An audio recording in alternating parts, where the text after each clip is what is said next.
சிவசக்தி விநாயகப் பெருமான் திருவடிகள் போற்றி போற்றி. ஓம் பிரசன்ன ஈஸ்வரர் வரிநாயம்மன் திருவடிகள் போற்றி போற்றி. ஓம் எழுந்திருளும் நாறு திருவடிகள் போற்றி போற்றி.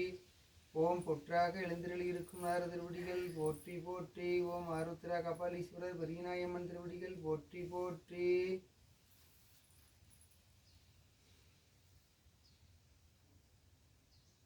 இன்பமாயதாராதிடையோங்கவும் துன்பமாயது தூரத்துள் நீங்கவும் முன்பராபரன் மைகுழலோடணைந்து அன்பின்கின்ற ஓர் ஆணையை போற்றுவோம்.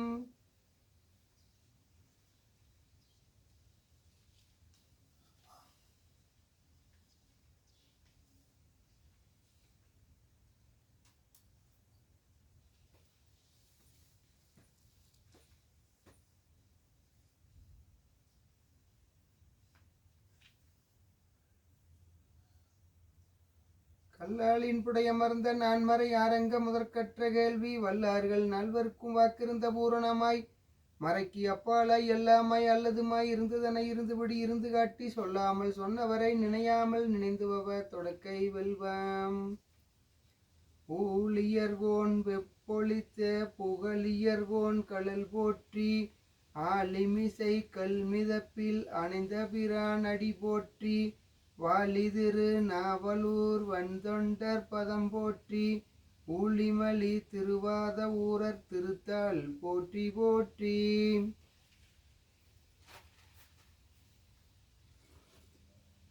இன்று பெரிய புராணம் என்று சொல்லக்கூடிய திருத்தொண்டர் புராணத்திலிருந்து 63 நாயன்மார்களுடைய சரித்திரத்தை அவர்கள் வாழ்ந்த காலத்தில் இறைவனை வழிபட்டு அருள் பெற்ற அடியார்களுடைய வரலாறினை கடந்த மாதங்களாக பார்த்து வந்தோம். அதன் தொடர்ச்சியாக இன்று ஆகம நூலை காட்டி ஆவி பறித்தான் என்பது தலைப்பாக ஒரு அடியார் பெருமையை அறிந்து கொள்ளவிருக்கின்றோம். நடுநாடு எனப்படும் சேதி நாட்டின் தலைநகரம் திருக்கோவிலூர். இப்போ திருவண்ணாமலைக்கு நாம் எல்லோரும் போறோம் இல்லைங்களா? திருவண்ணாமலை திருக்கோயிலூர், அங்க ஒரு நாடு நம்ம கொங்கு நாடு மாதிரி ஒரு நடுநாடு. அந்த பக்கம் தொண்டை நாடு, இந்த பக்கம் சோழ நாடு. இதுக்கு இடையில நடுநாடு ஒரு நாடு அரசர் ஆண்டுட்டு இருந்த பழைய சங்க காலத்துல இருந்திருக்குது. அதையே பற்றி சொல்றாங்க. திருக்கோவிலூர் ஆகும். அங்கிருந்து நீதி நெறி தவறாது ஆட்சி செய்து வந்தார். அந்த திருக்கோவிலூர்ல திருவிக்கிரமசாமின்னு சொல்லிட்டு ஒரு பெருமாள் கோயிலும் உண்டு. அந்த பெருமாள் 3 அடி மண்ணு கேட்டு நிலத்தை அளந்ததாக அங்க வரலாறு அதுவும் இருக்கு. இப்படி அங்கிருந்து மெய்ப்பொருள் எனப்படும் அரசர், அவர் பேர் மெய்ப்பொருள்னு சொல்லிட்டு ஒரு அரசர் ஆண்டுட்டு இருந்திருக்கிறார். அவருக்கு சிவபெருமானிடம் அதிக பக்தி இருந்தது. சிவபெருமானிடம் பக்தி இடையறாது பக்தியாக இருந்து வாழ்ந்து வந்திருக்கிறார். அந்த பொன்னம்பல கூத்தனிடம் அவருக்கு மிகுந்த ஈடுபாடு. அங்க இருக்கக்கூடிய நராச பெருமான இடத்துல அதைவிட அதிகமாக சிவபெருமான காட்டில் அவர் மேல ஒரு பிரியமா அன்பா அவர் ஈடுபட்டு வந்திருக்கிறார். ஈடுபாடு அது மட்டுமல்ல, சிவனடியார் யாராக இருந்தாலும் அவரிடம் அன்பு காட்ட தவற மாட்டார். அதை காட்டிலும் சிவனடியார் சிவபெருமானை காட்டில் நடராஜர் மேல பிரியம், நடராஜரை காட்டிலுமே சிவனடியார் மேல அதை விட பக்தி நெறி அதிகமாக இருந்திருக்கிறாங்க. இறைவனை அவர்கள் ரூபத்தில் பிரத்யட்சமாக காண்பதாக பாவித்து கௌரவிப்பார். அதாவது இறைவனே சிவனடியாரா வந்திருக்கிறான்னு சொல்லி எண்ணி அவங்களுக்கு இறைவனுக்கு என்ன மரியாதை செய்யறோமோ அந்த மரியாதையெல்லாம் அடியார்களுக்கும் செஞ்சு வாழ்ந்து வந்த அந்த அரசன். மெய்ப்பொருளாருடைய பேரும் புகழும் நாட்புறமும் பரவின. இப்படி இருக்கிற காலத்தில் அவருடைய பேர் 4 திசைக்கு மெட்டி எல்லா புகழும் அவருக்கு கிடைத்து கொண்டிருந்தது. சிவனடியார்களிடம் அவர் கொண்டிருந்த பக்தி நிறைந்த அன்பை எல்லோரும் கொண்டாடினார்கள். இப்படி ஒரு அரசர் இந்த காலத்துல இப்படி இறையின் மேல பக்தி கொண்டு இருக்கிறாங்க. மக்கள் எல்லாம் அவரை பாராட்டி ரொம்ப புகழ்ந்து இருந்திருக்கிறாங்க. முத்தநாதன் என்ற அரசன் ஒருவன் இருந்தான். அப்புறம் பிறகு பக்கத்தில் முத்தநாதன் ஒரு அரசன் இருந்து அவனுக்கு சேதி நாட்டின் மீது ஒரு கண். அந்த சேதி நாட்டை நடுநாட்டை ஆண்டுட்டு இருந்த அரசன் நாட்டை வந்து பக்கத்து நாட்டு அரசன் எப்படி இதை பிடிச்சிக்கானு இப்படியெல்லாம் செய்கிறாங்க அப்படின்னு சொல்லிட்டு படையெடுப்புக்கான ஆயத்தை பண்ணி முத்தநாதன் சொல்லி அரசன் இந்த மெய்ப்பொருள் நாட்டை வந்து பிடிச்சிக்கணும்னு தயாராகிறாப்புல. அந்த நாட்டை எப்படியாவது கைப்பற்றி தன் நாட்டோடு சேர்த்து கொள்ள வேண்டும் என்ற ஆசை.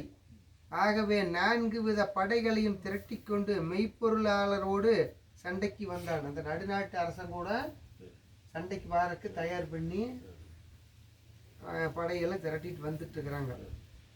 மெய்ப்பொருள் அதற்காக பயப்படவில்லை. இவர் பயப்படவே இல்லை. எதிரி தம்மை விட அதிக பலத்தோடு சண்டைக்கு வந்திருந்தாலும் தாம் பணிந்து தொழும் தில்லை நடராஜ பெருமான் தம்மை கைவிட்டு விடமாட்டார் என்று நம்பினார். தில்லை சிதம்பரம் அந்த நடுநாட்டுக்கு சேர்ந்த ஒரு தலமாக இருக்கிறதுனால, அந்த நடராஜர் மேலே பக்தி இருந்ததுனால அந்த நடராஜர் நம்மளை வந்து கைவிட மாட்டார் அப்படின்னு மனசுக்குள்ள நினச்சிட்டு இருந்துக்கிறாப்புல.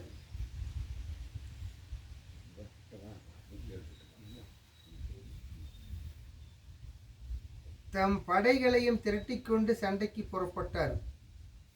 இறைவன் திரு அருள் கிட்டப்பெற்ற மெய்ப்பொருளை முத்தநாதனால் சண்டையில் வெல்ல முடியவில்லை. இறைவனுடைய அருள் இருந்ததுனால அவர் பலம் ஜாஸ்தியாகி அந்த எதிர்த்து வந்த அரசன் கூட சண்டையிட்டு அவன் வந்து இந்த நாட்டை பிடிச்சிக்கிறதுக்கு முடியாம புறம் காட்டி வேண்டியதாகிட்டு தப்பிச்சு இந்த அரசங்கட்ட தப்பிச்சு போறது பெரும்பாடா இருந்திருக்கிறார்.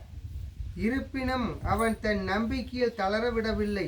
அடுத்தடுத்து பெரும் படைகளை திரட்டி கொண்டு வந்து எதிர்த்தான். மறுபடியும் போட்டு சும்மா இருக்கிறது இல்லை. மறுபடியும் இன்னும் கொஞ்சம் பழைய படப்படுத்தி படையோட வந்து இந்த நாட்டை பிடிச்சிக்கணும்னு திரும்பி சண்டைக்கு வந்துட்டு இருந்துக்கிறப்பல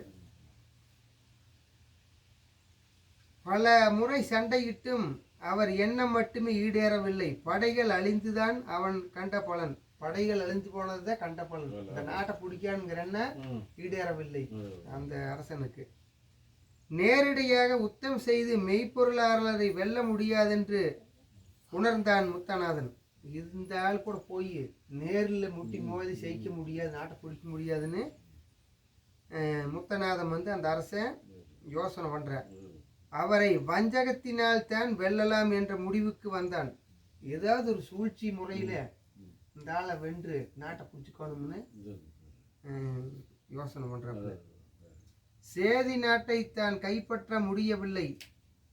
அந்நாட்டு அரசனால் பலமுறை போரில் தோல்வியுண்டு ஓடும்படி நேர்ந்ததற்கு பழிவாங்க மெய்ப்பொருளாளரை கொன்று விடுவதென்று தீர்மானித்தான். இந்த அரசனை மட்டும் ஏதோ ஒரு வழியில தீர்த்து கட்டிட்டா நேரில் போரிட்டு வெல்ல முடியாது. அதனால சதி செஞ்சு அழிச்சிட்டோம்னா நாட்டு ஈஸியா கிடைச்சிரும்னு சொல்லி அந்த ஆளு முடிவு பண்றப்பல. ஆனால் அந்த தீர்மானத்தை எவ்வாறு நிறைவேற்றுவது, எப்படி இது இந்த காரியத்தை செய்கிறது? மெய்ப்பொருளை பற்றி முத்தநாதன் ஒரு விஷயம் கேள்விப்பட்டிருந்தான். சிவனடியார்களிடம் மெய்ப்பொருளுக்கு அத்தியந்த அன்பு உண்டு என்பதை அவன் அறிந்திருந்தான். சிவனடியாருன்னா ரொம்ப பிரியமா இருக்கு மெய்ப்பொருள் நாயனா இருக்கு. அதனால இப்படி சிவனடியார்களை வச்சு இந்த நாட்டை பிடிச்சிக்கணும்னு நினைக்கிறாப்ல.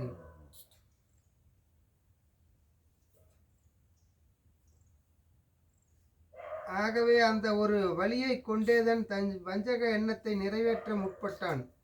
உடலெங்கும் திருநீற்றை வாரி பூசி கொண்டான். அந்த முத்தநாதன் அரசனே வந்து என்ன பண்றாப்புல, சிவனடியார் வேஷம் பூண்டு திருநீரை பூசிக்கிட்டு போய் இந்த அரசனை எப்படி வென்று போடான்னு சொல்லி தயாராகிறாப்ல.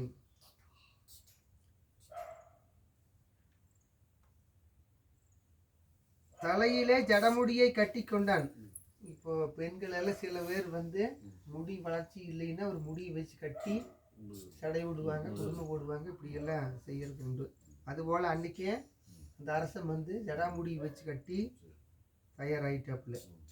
கைகளிலும் கழுத்திலும் ருத்ராட்ச மாலைகள் அணிந்து கொண்டான். கொடுவாளை எடுத்து பட்டு துணியில வைத்து சுற்றி புத்தகம் போல கட்டி எடுத்து கொண்டான். அந்த கொடுவாளுங்கிறது அருவாள் சொல்றோம் இல்லைங்களா, அந்த அருவாள் எடுத்து துணியில கட்டி புத்தகமாட்ட கையில் வச்சுக்கிட்டு பூரா சாமியார் வேஷம் போட்டுட்டு அந்த அரசங்கிட்ட போய் 2ல் 1 பார்த்து போறதுன்னு சூழ்ச்சி முறையில தயாராயிட்டான். யாருக்கும் தெரியாமல் சேதி நாட்டு எல்லையை தாண்டி திருக்கோவிலூரை அடைந்தான். அப்படியே போய் பக்கமா நெருங்கிட்டான். தலைநகரின் வீதிகள் வழியே சென்று மெய்ப்பொருளின் அரண்மனையை அடைந்தான். முத்தநாதன் அரண்மனைக்கே போயாச்சு. எரிவதால் திரியின் நுனி கருமையாக இருந்தாலும் பிரகாசம் அதை மறைத்து காட்டுவது போல உள்ளத்திலே முத்தநாதன் கொண்டிருந்த வஞ்சக எண்ணத்தை அவன் கொண்டிருந்த சிவனடியார் வேடம் மறைத்து விட்டது. உள்ளுக்குள்ள என்னதான் நெருப்ப அவனை போட்டு தெளிகிறான்னு இருந்தால் மேலக்கிற தோற்றம் வந்து யாரை காட்டி கொடுக்காம அப்படியே கட்ட நெருங்கி போயாச்சு. அரண்மனையை காவலர்கள் வந்திருப்பது யாரோ சிவனடியார் என்று எண்ணிவிட்டனர். அப்புறம் அப்படி போகும்போது வாய்க்காவலர்கள்லாம் சிவனடியார்னா வழி விட்டுருவாங்களா, அரசன் பார்க்க வந்திருக்கிறாங்கன்னு சொல்லிட்டு வழி விடுறதுக்கு தயாராகிறாங்க. முத்தநாதனை தடுக்கவில்லை. மகிழ்ச்சியோடு வரவேற்று அழைத்து சென்று அரசர் இருப்பிடம் கொண்டு போய் விட்டனர். அரசங்கிட்ட அடியார் வந்திருந்தா ஓடி விட வேண்டியதானே, அவருக்கு வேலை விட்டாச்சு. அப்போதுதான் அரசன் ஆகாரத்தை முடித்து கொண்டு தேவியுடன் தம் அறையில் தனித்திருந்தார். அறை வாயிலுக்கு வெளியே அரசனின் அந்தரங்க பணியால் தத்தன் காவலுக்கு இருந்தான். அரசன் அரசியுமே சாப்பிட்டு ஓய்வு இருக்கிற நேரத்திலே காவலாளி இருந்திருக்கிறேன். இந்த சாமி எங்க போயிட்டார். அரசரை தேடி வந்திருக்கும் சிவனடியாரை கண்டதும் தத்தன் திடுக்கிட்டான். அவரிடம் அவனுக்கு சந்தேகம் ஏற்பட்டது.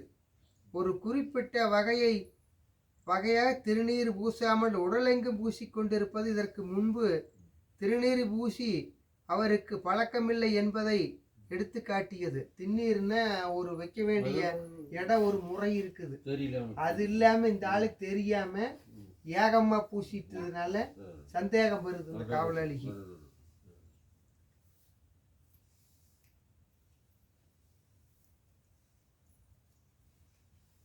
மேலும் அந்த கண்களில் அடியார்களிடம் காணப்படும் அன்பும் அமைதியும் தோன்றவில்லை. ஒரு படபடப்பு இருக்குமல்ல, என்ன பண்ணாலும் அரசனை வந்து சாமியார் வடிவத்தில் போய் போட்டாலுமே கொஞ்சம் படபடன்னு கூட அடிச்சுட்டு இருக்குமல்லங்க. தத்தன் சிவனடியார் விஷயத்தில் சந்தேகம் கொண்டாலும் அது சரிதான என்பதை ஊர்ஜிதம் கொள்ளாத வரையில் தன் சந்தேகத்தை வெளியிட விரும்பவில்லை. சந்தேகம் இருந்தாலுமே உண்மைன்னு தெரிஞ்சுக்க வரை கம்முனு தானே இருந்தாங்க, வேற வெளியிலேயே. அரசருக்கு மெல்ல எச்சரிக்க விரும்பினான். ஆகவே அவரை சிவனடியார் அரசரை சந்தேகிக்காதிருப்பதே நல்லது என்று நினைத்தான். அரசர் தேவியுடன் தனித்திருக்கும் அறை வாயிற்படியில் வந்து நின்று சிவனடியாரை நெருங்கி வணங்கினான் தத்தன். சுவாமி, தங்களை அரசர் வரவேற்பதற்கும் தாங்கள் அவருக்கு அருள் புரிவதற்கும் நேரம் சரியில்லாதிருக்கிறது. கொஞ்சம் காத்திருக்க வேண்டும். அரசர் எழுந்ததும் நான் தங்கள் வருகை பற்றி அவருக்கு தெரியப்படுத்துகிறேன் என்றார் பணிவோடு. அந்த காவலர் வந்து அரச ஓய்வில் இருக்கிறப்பல கொஞ்ச நேரம் இருங்க அமைதியா, அரசன் எந்திரிச்ச உடனே உங்களை அறிமுகப்படுத்தி வச்சு பண்றேன் அப்படின்னு சொல்லி சொல்றாப்லிங்க.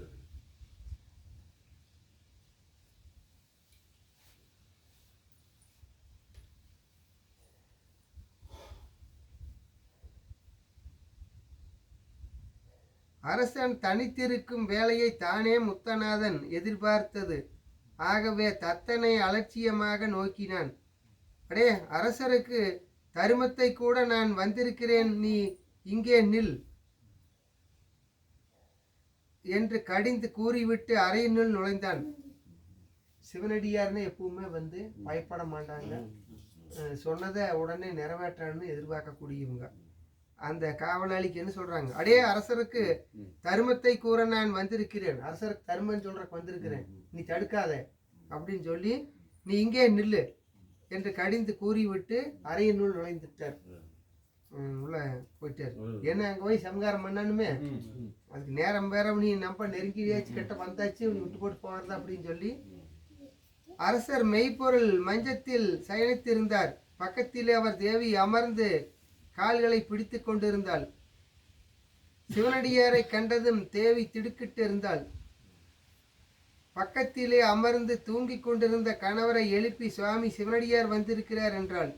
எழுந்து உட்கார்ந்த அரசர் எதிரே நிற்கும் முத்தநாதனை பார்த்தார். இறைவனே தம் முன்பு வந்து நிற்பதாக தோன்றியது அவருக்கு. இரு கரங்களையும் கூப்பியவாறு எழுந்தார். அவர் எப்பவுமே சிவனடியார் கண்ட வணங்கி இறைவனாக பாவித்து செய்யக்கூடியவராச்சு. அதனால மெய்ப்பொருள் வந்து எதிரின்னு நினைக்காம, எதிரி தெரியாம இருக்கிறதுனால அந்த அவரை வணங்கி வரவேற்கிறார்.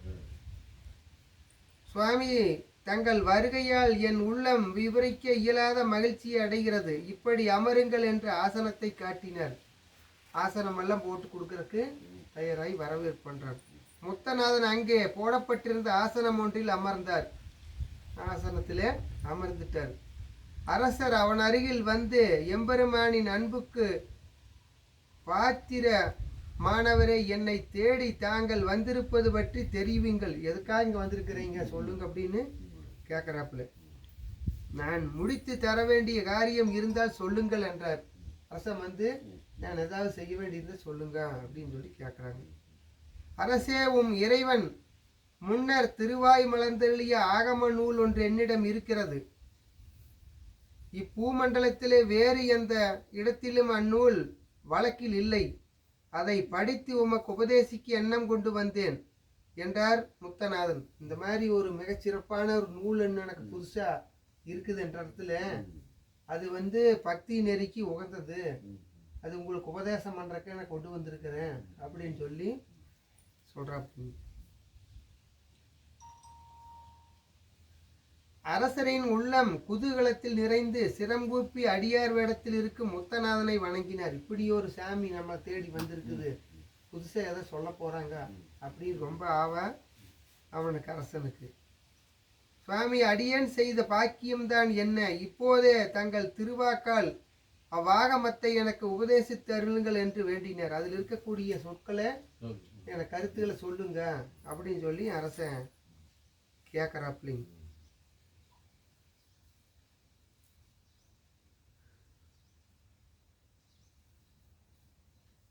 முத்தநாதன் அங்கிருந்த தேவியை பார்த்தான்.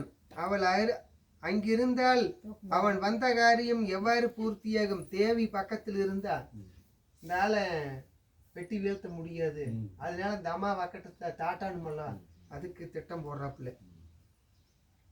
வேந்தேன், நாம் படிக்க போவது சிவாகம நூல். அங்கு அரசியார் இருப்பதுதான் உசிதம் என்றார். ஆம் சுவாமி, தாங்கள் கூறுவது சரியே என்று கூறிய மெய்ப்பொருள் அவ்வஞ்சகனை உணராது மனைவியை பார்த்து, தேவி நீ இங்கு இருக்க வேண்டாம், அந்த புறம் போயிரு என்றார். அரசன் வந்து சொல்றாப்புல, இந்த மாதிரி ஏதோ ரகசியமா எனக்கு சொல்றதுக்கு வந்துக்கிறாராமா, நீ கொஞ்சம் அந்த பக்கம் இரு அப்படின்னு தாட்டி விடுறாரு. தேவியும் அங்கிருந்து வெளிப்பட்டு அந்த புறம் நோக்கி சென்றாள். மெய்ப்பொருள் எழுந்து சிவனடியாரை வணங்கி அவர் பக்கத்தில் மண்டியிட்டு அமர்ந்தார். சுவாமி, உபதேசத்தை ஆரம்பியுங்கள் என்றார் அரசர். எப்படி தலை போய் குமிஞ்சு இப்படி போய் கீழே குமிஞ்சிட்டு நின்று அவர் அடியார் கேட்டா, அவர் அடியார் வந்து ஏதோ சொல்றக்கு வந்துக்கிறாரு இவர் நினைக்கிறாரு மனப்பூர்வம். அவர் என்ன பண்றாரு, இப்படி பக்கத்தில் நெருங்கி வந்தா பொறுத்தலிடலாம்னு பொருத்தமா இருக்கு. தலைய ஆடு எப்படி தலை நீட்டுது அந்த போக்குல இவரு கீழே குமிஞ்சு இருக்கிற நேரத்துல அவன் பயன்படுத்துறதுக்கு தயாராகிறாங்க. தான் கொண்டு வந்திருந்த துணிக்கட்டை மடி மீது வைத்து பிரித்து முத்தநாதன் அதன் வைத்திருந்த கொடுவாளை கையில் ஏந்தி ஓங்கினான். அருவாள் எடுத்தாச்சு, புத்தகம் சொல்லி போட்டு அருவாள் எடுத்தாச்சு. அரைவாயிலில் உட்கார்ந்திருந்த தத்தனின் மனம் ஏனோ குழம்பியது. அந்த காவலாளிக்கு கொஞ்சம் சந்தேகம் இருந்து இல்லைங்களா, அந்த ஆளு இதோ இது புதுசா இருக்குது, இதோ சூழ்ச்சி நடக்க போகுதுன்னு அவன் சந்தேகத்திலேயே இருந்துட்டு இருந்ததுனால அவன் மனசு வந்து கேட்கல. என்னவோ அந்த சாமியார் பண்ண போறாரு தெரிஞ்சுட்டு இருந்திருக்கிறாப்பிங்க. சிவனடியாராக வந்திருப்பது உண்மையில் அடியாராக இருக்க முடியாது. என்று மட்டும் அவனுக்கு தெரிந்தது. இது அடியார இருக்கிறதுக்கு வாய்ப்பே இல்லையே, இது வேடதாரி மாதிரி தெரியுது அப்படின்னு அவன் மனசுக்குள்ள ஓடிக்கிட்டே இருந்தது.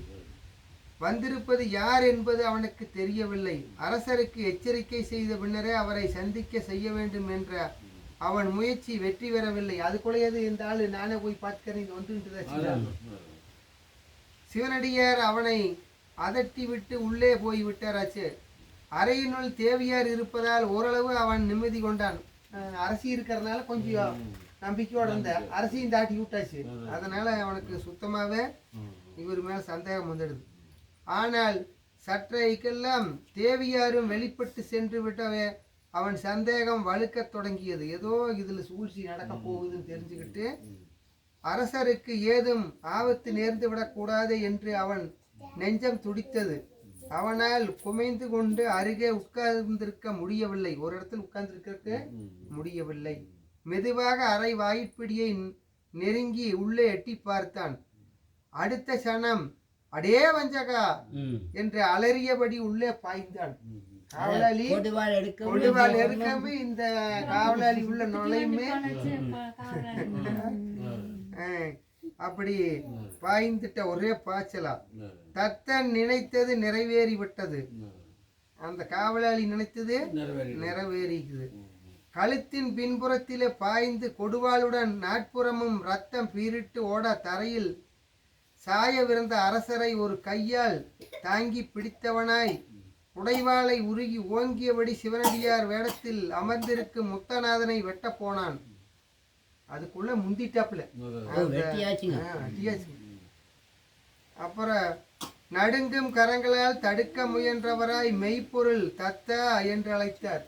இருந்தாலும் பரவாயில்ல, நானே போயிட்டாலுமே சாமியார் வேஷத்தில் வந்து வெட்டினால் இறைவனாக நினைச்சுக்கலன்னு சொல்லி அவரு வேண்டாம் சொல்றதுக்கு அரசன் சொல்றாப்புல. தத்தனின் ஓங்கிய கை நின்று விட்டது. சொன்ன உடனே கையை நின்று போச்சு. தத்தா, இவர் நம்மை சேர்ந்தவர், பதட்டத்தில் எதுவும் பாதகமாக செய்து விடாதே என்றார். அந்த ஆள் தப்பா செஞ்சால் நீ செய்வானா அப்படின்னு சொல்லி எதுக்காக சொல்றாங்க, இந்த வேடம் வந்து சிவபெருமானுடைய வேடமா அமைஞ்சிருக்கிறதுனால திண்ணீர் பூசி சாமியாரா வந்திருக்கிறதுனால மதிப்பு கொடுத்து இந்த அரசன் வந்து சொல்றாப்புல. தத்தன் கத்தியை உரையிலிட்டான். பின்னர் மன்னரை மெதுவாக தூக்கி மஞ்சத்தில் படுக்க வைத்தான். அரசே, இப்படி நேர்ந்து விட்டதே, நான் என்ன செய்வது என்று கண்ணீர் உகுத்தான். தத்த, இவர் யாராக இருப்பினும் சரி, இவர் கொண்டுள்ள வேடத்துக்கு நாம் கௌரவம் அளிக்க வேண்டுவது கடமை.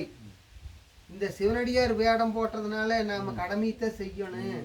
அவர் தப்பே செஞ்சாலும் சரின்ட்டு அரசன் அதை தாங்கி கொள்கிற ஏற்றுக்கிறேன். இங்கு நடந்த விஷயத்தை கேள்விப்பட்டால் இவரை உயிரோடு செல்ல விட மாட்டார்கள். ஆகவே நமது ஆணையை அறிவித்து இவருக்கு எவ்வித ஆபத்துமின்றி அழைத்து சென்று நகரின் எல்லையை கடந்துவிட்டு வந்து தெரிவிக்க வேண்டும் என்றார். அரசன் என்ன சொல்லிட்டேன், அழுங்காம கூட்டிட்டு போய் பக்குவமா, நான் இப்படியே இருக்கிறேன், நீ கூட்டிட்டு போய் நம்ம நாட்டு எல்லை தாண்டி விட்டுட்டு வந்துரு, இங்கே போயிட்டு போட்டு அப்படின்னு தயவு காமிச்சிட்டாப்புல. தத்தன் உயிருக்கு மன்றாடி கொண்டிருக்கும் அரசனின் உத்தரவை பணிந்து ஏற்றான். உயிர் போற நேரத்தில் இப்படி விட்டாங்களேன்னு அவன் வருத்தா. இருந்தாலும் அதை ஏற்றுக்கொண்டு புறப்படுங்கள் ஐயா என்று சிவனடியார் வேடத்தில் இருக்கும் முத்தநாதனை முன்னே போகவிட்டு அவனுக்கு பாதுகாவலாக கத்தியோடு பின்தொடர்ந்தான். அரசருக்கு ஏற்பட்ட ஆபத்து பற்றி செய்தி நகரெங்கும் விரைவில் பரவியது. சும்மா இருக்குங்களா, போகுமல்ல, பரவியது. வஞ்சக வேடத்தில் வந்து அரசரை கொடுவாளால் குத்திய பழிகாரனை உயிரோடு விடக்கூடாது என்று நகர மக்கள் ஒன்று கூடி வந்தார். அவனை துண்டம் துண்டாக சேதித்து சித்திரவதை செய்ய வேண்டும் என்று அவர்கள் கூறினர். ரெண்டில் ஒன்று வெட்டா முடப்படாது ஊர்க்காரெல்லாம் சேர்ந்து படையெடுத்துட்டு வந்துட்டாங்க.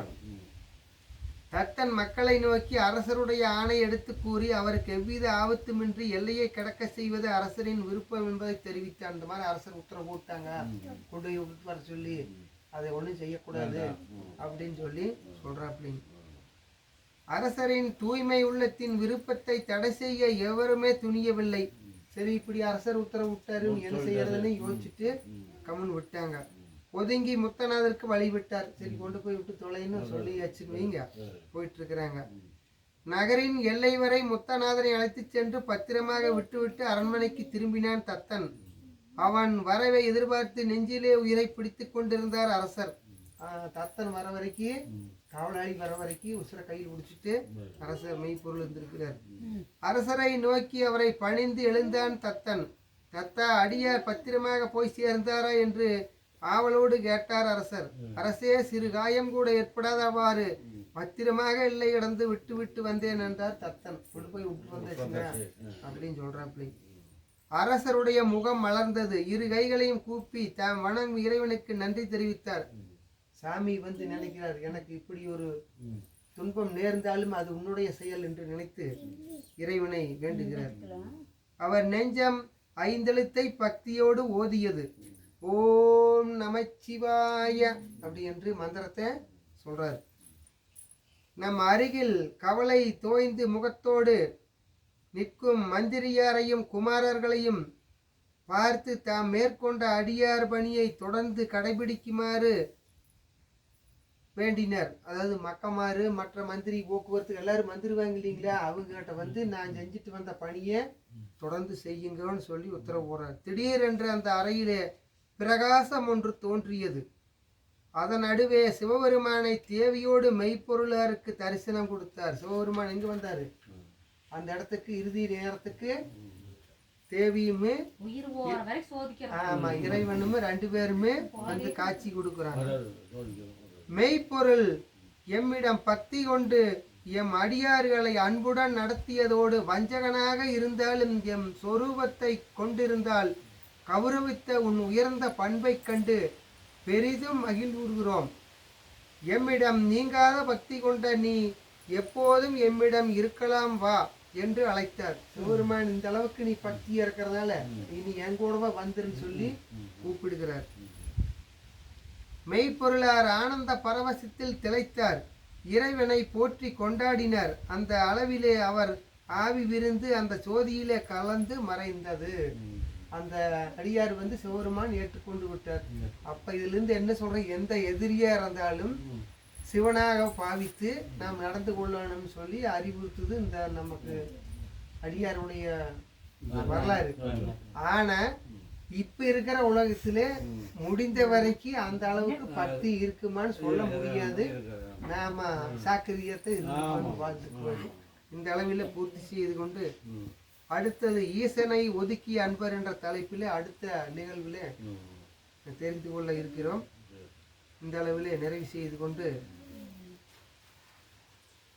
முருகப்பெருமானுக்கு ஒரு அற்புதமான ஒரு பாடலை பாடி நிறைவு.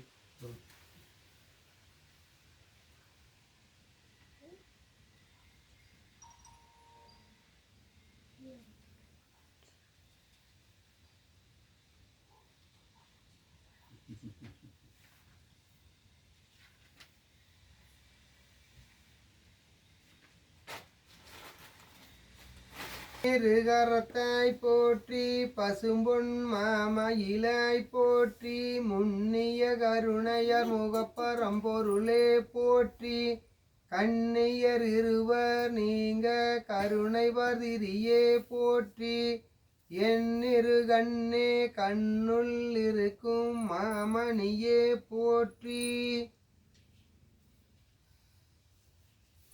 விழிக்கு துணை திருமென் மலர்பாதங்கள் மொய்மை குன்ற மொழிக்கு துணை முருகா வெண்ணும் நாமங்கள் முன்பு செய்த பலிக்கு துணையவன் பன்னிருதோளும் பயந்ததனி வலிக்கு துணை வடிவேலும் செங்கூடம் மயூரமுமே உருவாய் அருவாய் உள்ளதாய் இல்லதாய் மறுவாய் மலராய் மணியாய் ஒளியாய் கருவாய் உயிராய் கதியாய் விதியாய் குருவாய் வருவாய் அருள்வாய் குகனே வெற்றிவேல் முருகனுக்கு வீரவேல் முருகனுக்கு ஞானவேல் முருகனுக்கு பழனியங்கிரியோனுக்கு பாலதண்டாயுதபாணிக்கு மூர்த்திக்கு மதுரகிரி வேலாய் சாமிக்கு திருச்சிற்றம்பலம்.